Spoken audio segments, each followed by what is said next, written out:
जय हिंद दोस्तों। One rank one pension के जो आवाज है सदन में गूंजी है। आखिर क्या सवाल थे और क्या जवाब दिए वो आपको सुनना होगा कि वन रैंक और वन पेंशन एक पहेली बनती जा रही है। यानी जिसके लिए आपने देखा होगा 10 से 15 साल लगातार संघर्ष रहा। संघर्ष करने के बाद कामयाबी मिली और उसकी घोषणा 1 जुलाई 2014 को होती है। 1 जुलाई 2014 को वन रैंक वन पेंशन की घोषणा होती है और जेएसयू जवान और अफसरों को वन रैंक वन पेंशन मिलता है। और वहीं से फिर और एक नई समस्या शुरू हो जाती है कि आधी अधूरी वन रैंक वन पेंशन देने के बाद सरकार इस चीज को भुना रही है कि हमने जवानों को वन रैंक वन पेंशन दिया, लेकिन जैसे जैसे वन रैंक वन पेंशन बढ़ती जा रही है उसमें लगातार विसंगतियां बढ़ती जा रही हैं और जवानों को जहां सुविधा की बात है, पैसे की बात है, उसमें लगातार कटौती दिख रही। जैसा कि सरकार ये तय कर चुकी है कि यानी हम बातें तो करेंगे बड़ी बड़ी और हम सुनेंगे भी नहीं आपकी, और हम आपको जो चाहेंगे वो ही देंगे। जैसा कि आपसे 4 दिन पहले रक्षा मंत्री जी से सदन में सवाल पूछा गया कि आप पूर्व सैनिकों के लिए क्या कर रहे हो, उन्होंने कहा हमारा एक मंत्रालय डीएसडब्ल्यू जो कि लगातार पूर्व सैनिकों के कल्याण के लिए काम करता है, उन्हें पूरी 50% पेंशन का अधिकार है, उन्हें 6 महीने बाद डीआर का अधिकार है, उन्हें वन रैंक वन पेंशन का अधिकार है और उनके लिए ईसीएचएस सीएचडी सुविधाओं का अधिकार है और डीजीआर की पूरी सुविधा है। इसके साथ सवाल पूछा कि 50% जब डीए बढ़ गया तो उसके साथ इनका क्या पे पेंशन बढ़ी, पेंशन में कितना बढ़ा, पे में कितना बढ़ा और ओआरओपी की विसंगतियों के लिए आपने क्या काम किया। और यह सवाल जब पूछा गया है और इस सवाल का जवाब जो लोकसभा के अंदर आया है वो आपको सुनने लायक होगा। यानी सुनने लायक होगा कि सवाल क्या था और जवाब क्या दिया है। बिल्कुल दोस्तों, क्योंकि वन रैंक वन पेंशन की विसंगतियां जैसा हम सभी जानते हैं कि इसका जो इंप्लीमेंटेशन है, जो आधार वर्ष और एवरेज के हिसाब से same rank same length of service के हिसाब से दिया गया था, जैसे कि पॉलिसी बनाई थी। सबसे पहले हमारी थी कि एवरेज मत करिए, हमें मैक्सिमम दीजिए। जैसा कि उन्होंने कहा है किसी हवलदार की लेंथ ऑफ सर्विस सेम है, रैंक सेम है, उसमें मैक्सिमम एयरफोर्स आर्मी नेवी का कौन ज्यादा ले रहा है कौन कम ले रहा है उसका उन्होंने एवरेज निकाला। जबकि मांग थी कि आप मैक्सिमम पे उसको फिक्स करना होगा, क्योंकि एक तो ले रहा है, यदि आप एवरेज पे फिक्स करते हो तो जो ज्यादा ले रहा है उसको तो कभी फायदा नहीं होगा। और इसी तरीके से आपने ओआरओपी 1 से ओआरओपी 3 तक देखा होगा, कई लोगों को फायदा हो ही नहीं रहा है क्योंकि उनको एक ऊपर वाला है, नीचे वालों को बीच में तो लाए लेकिन ऊपर वालों को कोई फायदा नहीं हो रहा है। यह बड़ा मुद्दा था। इसके साथ जैसे ही उन्होंने ओआरओपी की एक पॉलिसी बनाई उसमें से प्रीमेचर को हटा दिया, यह दूसरा मुद्दा रहा।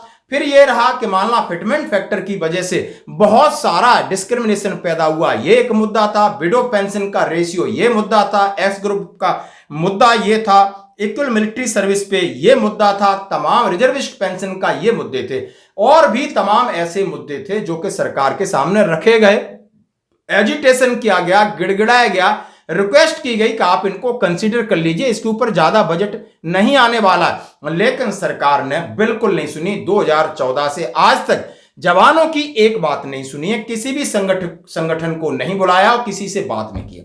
2014 से पहले आपने देखा होगा मेजर जनरल सतवीर साहब से बात हुई है, रक्षा मंत्रियों से मीटिंग होती थी, जेएसयू जवान को भी बुलाया जाता था। और जैसे ही सरकार पक्की हो गई, समझ लिया कि चेयर पर हम मजबूती से बैठ गए हैं, पूर्व सैनिकों का दबाव हमारे ऊपर काम नहीं करेगा, तो उसने कान में रोई लगा ली, सैनिकों की बात सुनना बंद कर दिया।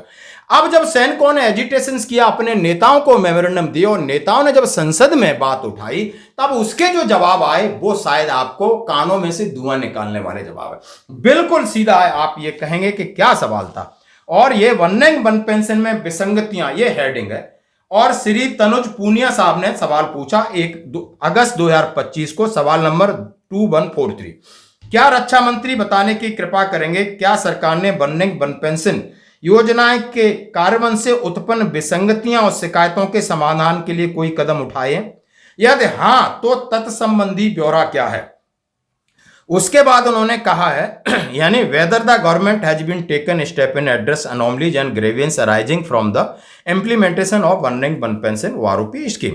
और उन्होंने कहा है the manner which government ensure the adjustment adequately reflect inflammatory pressure faced by veterans in the increase inflation adjust allowances of employees and pension with 4%। क्या जनवरी 2024 में 4% डीए बढ़ा, उसके साथ 50% होने के बाद यानी पूर्व सैनिकों को क्या फायदा मिला और सैनिकों को क्या फायदा मिला, क्या उनकी ग्रेच्युटी बढ़ी, क्या उनके दूसरे अलाउंसेस बढ़े, जो कि क्या उनका सीएमए बढ़ा, क्या उनका एचआरए बढ़ा, क्या उनके अदर अलाउंसेस हैं फील्ड अलाउंस बढ़े। ये सवाल था, सवाल बिल्कुल लाजमी था कि विसंगति जो हमने बताया, इन विसंगतियों को दूर करने के लिए क्या किया। यदि आपकी स्पर्श के साथ कुछ ग्रेवियंसेस हैं तो उनके लिए आपने कुछ चीजें ऐसा है, सिस्टम है, मैकेनिज्म है कि ताकि लोगों के डॉक्यूमेंटेशन या एरियर नहीं मिल रहा है, ये पूछा कि आपका जनवरी 2024 के बाद जवानों को यानी जो सैनिक हैं या पूर्व सैनिक हैं 50% भत्ते का लाभ मिला।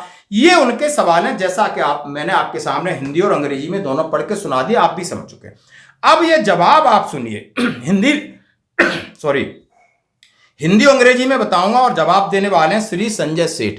और इनसे पहले भी सवाल पूछा जा चुका था और इन्होंने बड़ा अटपटा जवाब दिया था, तब ये ट्रोल हुए थे कि आखिर ये पूछा था, एक सागरिका घोष है, उन्होंने पूछा था और इन्होंने क्या जवाब दिया था तो लोगों ने हंसी उड़ाई थी। अब इन्होंने पूछा है का और खा यानी विसंगतियों के ऊपर उन्होंने पूछा कि सीधा सीधा कहा सरकार संबंधित प्राधिकरणों के परामर्श से समय समय पर ओआरओपी स्कीम के कार्यान्वयन से उत्पन्न विसंगतियां शिकायतों के संबंध में स्पष्टीकरण जारी करती रहती है। इसके अलावा ओआरओपी स्कीम के कार्यान्वयन में उत्पन्न शिकायतों के लिए समाधान के लिए निम्नलिखित व्यवस्थाएं मौजूद हैं। अब उन्होंने सीधा सीधा कह दिया yes sir, government is consultation with the concern authority issue clarification of the anomalies grievances arising the implementation OROP. यानी हम ओआरओपी के जो विसंगतियां हैं उनके मुद्दों पर बात करते रहते हैं। किससे बात करते हैं? पहला सवाल, माननीय रक्षा मंत्री जी, आप बड़े पद पर हैं, आपको कुछ समय के लिए शायद ये आपका सौभाग्य है कि सैनिकों की सेवा करने का मौका मिला है, लेकिन आप ये बता दिए किससे बात हुई। वन रैंक वन पेंशन की विसंगतियां जेसीओ की हैं, पूरी जवानों की हैं, विडो पेंशनर्स की हैं। और जैसा हमने आपको बताया कि आपने जितनी विसंगतियों की हमने लिस्ट बताई है, या मैं दोबारा बताऊं, आपने आधार वर्ष तय किया, आपने एवरेज लेने का तरीका एक्स ग्रुप की है, मिलिट्री सर्विस पे की है, विडो पेंशन की है और प्रीमेचर रिटायरमेंट की है, रिजर्विस्ट की है। कितनी सारी विसंगति हैं जिसके लिए 3 रिटायर्ड जज की मांग की जा रही कि आप मानो या न मानो सुन तो लीजिए, इसको इक्वलाइजेशन तो कर दीजिए, जो प्रिंसिपल आपने बनाया उसके ऊपर खरा उतरिए। तो आपके पास कोई जवाब नहीं है और यह प्रश्न पत्र आपको 5 या 6 दिन पहले मिल गया होगा और आपके लोगों ने जवाब लिख दिया और आपने पढ़ के सुना दिया, लेकिन शायद इसका मतलब कहीं नहीं निकलता आपके जवाब से। उस सवाल का जवाब मिला ही नहीं, दूर दूर तक लेना देना नहीं। फिर आपने बोला जो भी आपकी विसंगतियां उसके लिए हमने स्पर्श सेवा केंद्र खोल दिए। देश भर में 202 विभागीय स्पर्श सेवा केंद्रों में 16 बैंक शाखाओं को हमने 4,63,000 एसएससी तमाम तरीके के पेंशन कॉल सेंटर खोले हैं। सीपी ग्राम की एक प्रणाली है जो इनके ऊपर काम करती है। अब इन्होंने कॉल सेंटर की बात की है, उन्होंने सर्विस सेंटर की बात की है, लेकिन कितने कारगर हैं? कहा सोल्जर बोर्ड में खोलेंगे, लेकिन इस तरीके का इंप्लीमेंटेशन कितना हुआ ये हम और आप जानते हैं। कभी आप किसी सैनिक संगठनों से मिलिए, जिला सैनिक कल्याण अधिकारी से रिपोर्ट लीजिए कि आपके पास कितनी रिपोर्ट आई और आपने कितनी सॉल्व की। आप डीआईएबी से बात करिए, आप जाकर रिकॉर्डों के सीओ को बुलाकर बात करिए कितनी ग्रेविएशंस पड़ी हैं, बिल्कुल भी 1% भी सॉल्व नहीं होती है, उन्होंने कहा है। और सीपी ग्राम की बात है वो आप समझ सकते हो, सभी के लिए कॉमन है। अब बात कहें 50% डीए की, इन्होंने सीधा सीधा क्या जवाब दिया देखिए। उनका dearness relief is paid addition in the salary of pension the government has address the inflationary pressure faced by the veterans increasing the rate of dearness relief 4% with effect from 1 जनवरी 2024।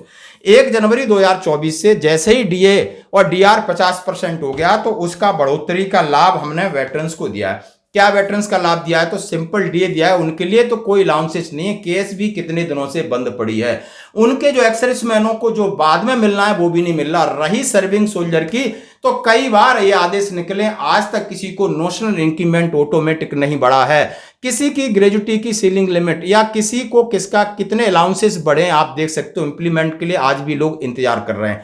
तो ये जवाब थे आपके रक्षा राज्य मंत्री जी के। और आप क्या उम्मीद कर सकते हो कि हम कितना रोडों पर गए और बमुश्किल हमारे सवाल पूनिया जी ने पूछे, श्री तनुज पूनिया जी को मैं सैल्यूट करता हूं। बड़े गंभीरता से उन्होंने सवाल रखे, लेकिन उन्होंने जवाब गंभीरता की जगह बिल्कुल उन्होंने शालीनता से दिए, जिसका कोई अर्थ नहीं निकलता। यदि आपकी अर्थ को समझ में आ गया हो तो आप बात कर सकते हो, लेकिन नहीं, यह संघर्ष आपको वन रैंक वन पेंशन की विसंगतियों को लेकर जारी रखना पड़ेगा। यानी बात वहां तक पहुंची है तो बात तो पहुंची है, बात में तो दम है तो वहां पर पहुंची है, लेकिन जवाब देने वाले में दम नहीं। आपकी क्या प्रतिक्रिया है?